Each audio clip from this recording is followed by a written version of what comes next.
Qu'est-ce que Node.js? Alors Node.js, déjà, il a été créé par Ryan Leinart Dahl en 2009. Il est de plus en plus populaire comme environnement serveur. Il y a énormément de grosses sociétés qui l'utilisent, comme Groupon, SAP, LinkedIn, Microsoft, Yahoo et encore plein d'autres. Alors Node.js, c'est pas vraiment un framework. C'est plus une plateforme serveur qui nous permet d'utiliser le langage JavaScript.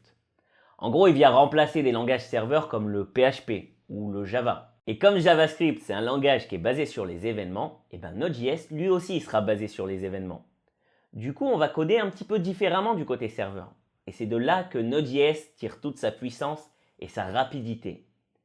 Je vais vous donner un petit exemple. Habituellement, si un client fait une requête de fichier à un serveur, comment ça se passe?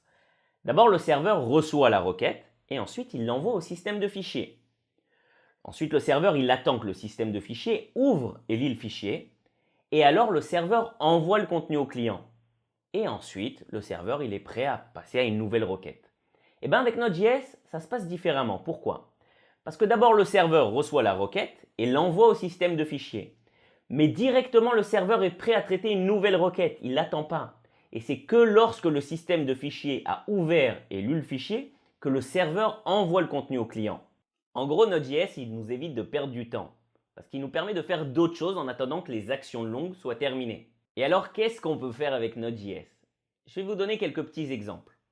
Déjà, on peut générer des pages web dynamiques. On peut aussi créer, lire ou écrire ou supprimer des fichiers sur un serveur. On peut recevoir les données d'un formulaire. Et bien sûr, on peut aussi ajouter, supprimer, modifier des données dans une base de données. Et si maintenant on passait à l'action? J'ai envie qu'on crée ensemble un petit début de projet Node.js. Donc le site de référence, si vous souhaitez approfondir Node.js, vous tapez Node.js dans Google et normalement vous allez arriver à cette page. nodejs.org. Alors là, il l'a ouvert directement en anglais.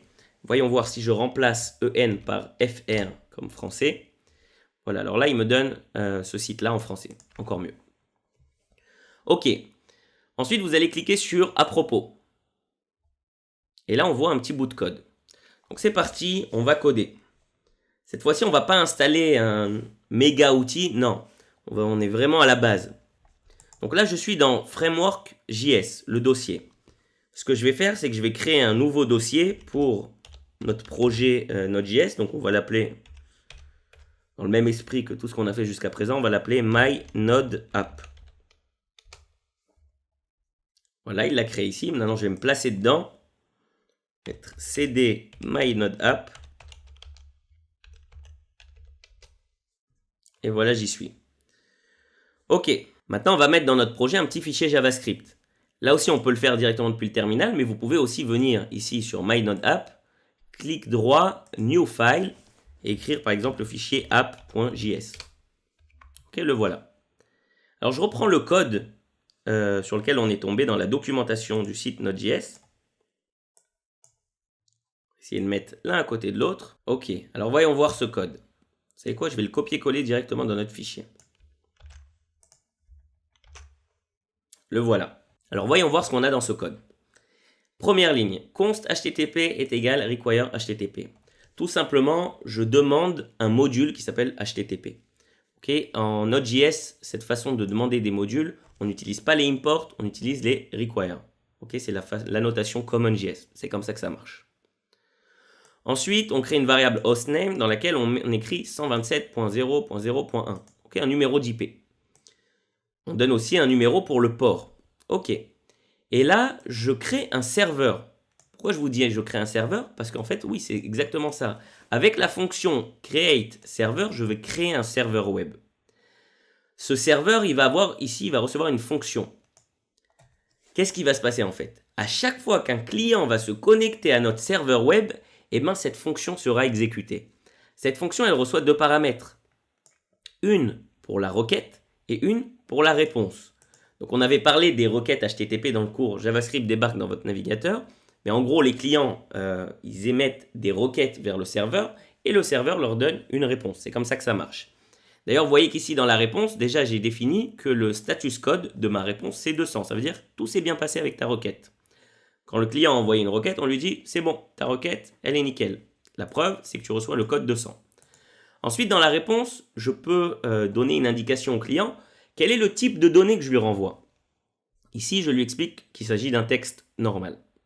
Okay, j'aurais pu lui dire c'est un JSON, j'aurais pu lui dire c'est du HTML. Bref, ici, je lui dis c'est du texte normal. Et la réponse que je lui envoie, c'est tout simplement le texte normal Hello World. C'est comme ça que ça marche. Ok, en parallèle, j'écris ici serveur listen, le serveur où c'est qui va marcher, le serveur que je viens de créer. Il va écouter le port 3000 et ici sur l'IP 127.0.0.1. C'est l'adresse de mon serveur. Et là d'ailleurs, il fait un petit console log, il y a écrit server running at http. Nanana. Alors comment on exécute ce code? Là je l'ai écrit, maintenant j'ai envie de l'exécuter, de le faire tourner. Comment je vais faire ça? Là je suis déjà dans my node app. Alors je vais utiliser la commande node sur le fichier que je viens de créer. Le fichier il s'appelle app.js. Donc app.js. Et c'est tout. J'appuie sur entrée.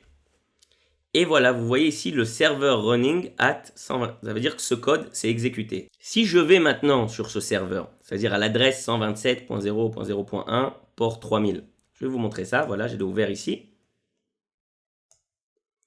Et bien, le texte qui s'affiche, c'est Hello World. Okay, mon navigateur, c'est un client qui s'est connecté à mon serveur. Et bien, la réponse qu'il a reçue, c'est Hello World. Aussi simple que ça. Voilà, donc vous venez de faire votre première petite application Node.js. Vous savez quoi, on va quand même aller un tout petit peu plus loin parce que c'était relativement simple. Je vais changer quelques petites choses. Ici, je vais créer une variable qu'on va appeler URL.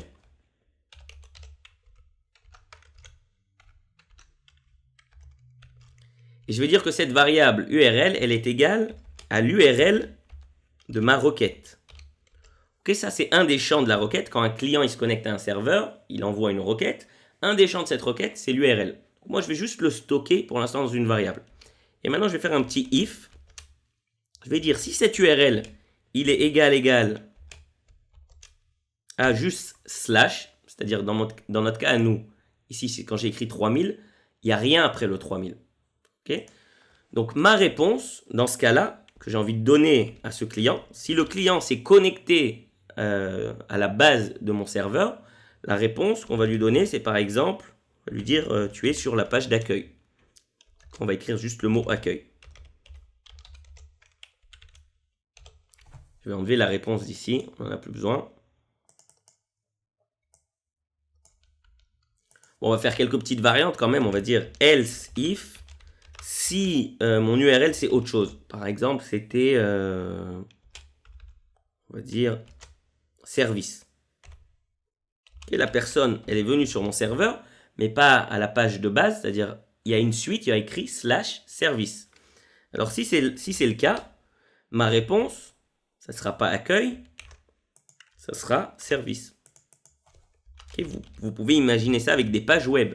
Si la personne s'est connectée à la page accueil, et bien là, ma réponse, ça sera tout le contenu HTML de la page d'accueil. Bon, là, je donne juste un texte parce qu'on est quand même, on va rester simple. Et là, je lui dis service, bon, on va dire else. Moi, j'ai un site dans lequel il y a juste 2 pages. Donc, si tu n'as aucune de ces 2 pages, alors ma réponse ici, c'est je ne connais pas. C'est quoi, on peut même lui dire que ma réponse dans ce cas-là, le status code, c'est 404. OK?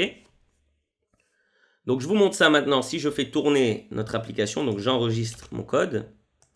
Cette fois-ci, j'ai besoin de l'arrêter. Pour arrêter un serveur qui tourne, vous allez dans votre terminal et vous appuyez sur CTRL-C. Voilà, et là, il me l'a stoppé direct. Des fois, il va vous demander, est-ce que tu es sûr que tu veux sortir? Vous pouvez appuyer sur Y et entrer, et ça vous fait la même chose. Ok, donc on relance notre serveur node app.js. Donc là, il est lancé sur la même adresse. Alors, je vous montre. Si j'ai écrit juste 3000, quelle réponse j'ai? Accueil. Ok, là, c'est logique. Si j'ai écrit /service, eh ben, j'obtiens la réponse service. Par contre, si je mets autre chose, je vais par exemple mettre oulala. Alors là, j'obtiens la réponse je ne connais pas, mais si je m'étais arrêté dans la réponse du serveur du côté client, j'aurais vu que le statut de ma requête, elle est 404. Ça veut dire qu'il ne connaît pas la page. Et en général, c'est cette erreur qu'on va récupérer pour afficher, par exemple, une page erreur 404, la page n'a pas été trouvée. Voilà, donc je vais m'arrêter là pour cette vidéo. C'était juste pour vous donner un petit avant-goût d'une application Node.js. Dans la prochaine vidéo, je vais vous montrer comment aller un petit peu plus loin avec le framework Express. C'est un framework justement qui s'adapte à Node.js. Si vous souhaitez approfondir encore plus Node.js, n'hésitez pas à me le faire savoir dans les commentaires de ce cours. Si je vois qu'il y a beaucoup de demandes, je ferai un cours dessus. À bientôt.